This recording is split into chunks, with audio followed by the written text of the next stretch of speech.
તો આ તરફ ગાંધીનગરમાં વીજળીના કડાકા ભડાકા સાથે વરસાદની શરૂઆત।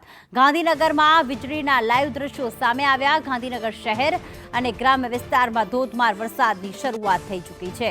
ગાંધીનગરમાં રાત્રે ગઈકાલે મોડી રાત્રે વીજળીના કડાકા ભડાકા સાથે વરસાદ વરસ્યો હતો। વીજળીના કડાકાના લાઈવ દ્રશ્યો સામે આવ્યા છે। શહેરી વિસ્તાર ગ્રામ્ય વિસ્તારોમાં ધોધમાર વરસાદ ખાબક્યો। રાત્રિના સમયે ધોધમાર વરસાદ વરસ્યો।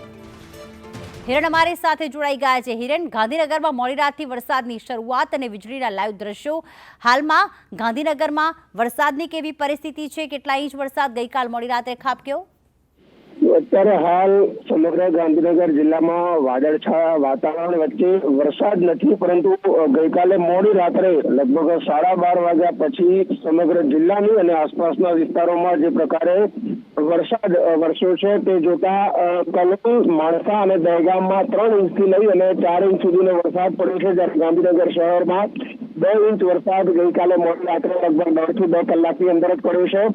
વીજળીના કડાકા અને જે પ્રકારે વરસાદ વરસતો હતો તેનાથી ઘણા બધા વિસ્તારોની અંદર વીજળી જવાની પણ સમસ્યાઓ સામે આવી હતી। મોડી રાત્રે લગભગ 1 થી 1.5 વાગે ભારે ગાજવીજ સાથે વરસાદ ગાંધીનગર શહેરમાં વરસ્યો છે। લાંબા સમય પછી આ પ્રકારે ગાજવીજ સાથે વરસાદ પડ્યો એ પ્રકારના દ્રશ્યો કેમેરામાં કેદ થયા છે। હોટલ લીલા અને વાવોલ આસપાસનો વિસ્તાર છે, વિસ્તારના આ દ્રશ્યો છે કે જ્યાં વીજળી જે પ્રકારે થતી હતી તે જોતા કેટલાક લોકોને ભયનો માહોલ પણ પ્રસર્યો હતો। આભાર હિરેન તમામ વિગતો માટે।